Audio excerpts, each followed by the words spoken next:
নমস্কার বন্ধুরা, কেমন আছেন সবাই? আশা করি সবাই ভালো আছেন। আজকে আমি রান্না করব নিরামিষ মাংস।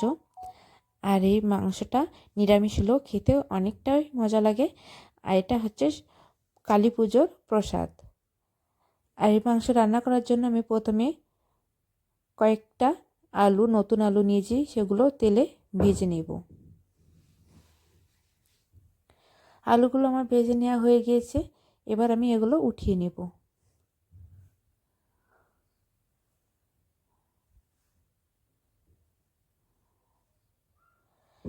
এবার আমি কড়াইতে দিয়ে দেব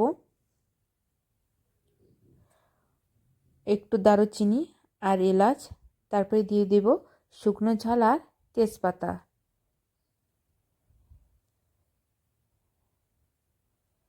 এগুলো একটু ভাজা হয়ে গেলে আমি দিয়ে দেব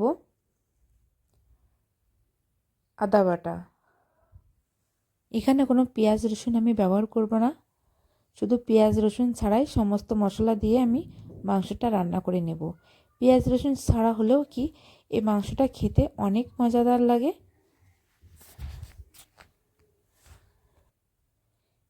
এবার আমি আদা ভালো করে একটু ভেজে নেব। ভেজে নেওয়া হয়ে গিয়েছে, এবার আমি দিয়ে দেব মাংস।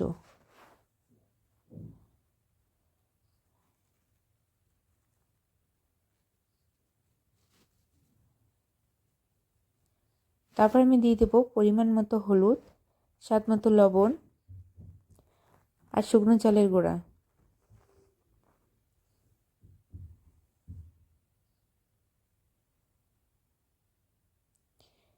এবার মাংসগুলো একটু ভেজে নেব।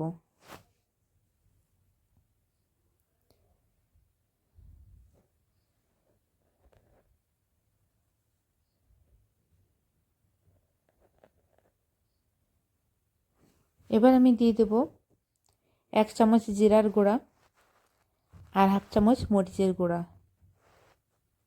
দিয়ে আবার একটু মাংস মশলার সাথে ভেজে নেব।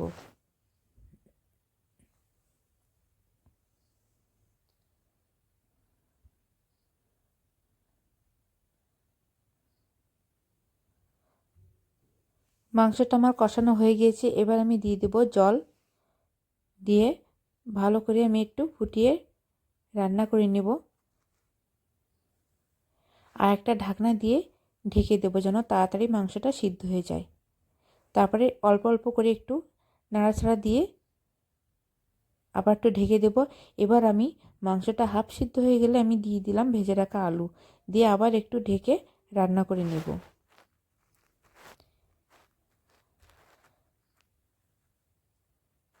মাংসটা জাল দিয়ে আমার রান্না করতে বেশ কিছুক্ষণ সময় লেগেছে, প্রায় 30 মিনিট মতো।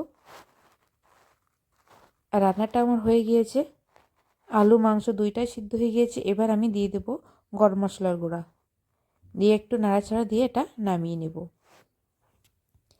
আর এই মাংসটা ছিল কালী পুজোর যে পাঠা বলি হয় সেই মাংস। বন্ধুরা, আমার ভিডিওটি যদি ভালো লেগে থাকে তাহলে আমার চ্যানেলটা সাবস্ক্রাইব করবেন আর লাইক কমেন্ট করবেন, আমার পাশে থাকবেন। Thank you.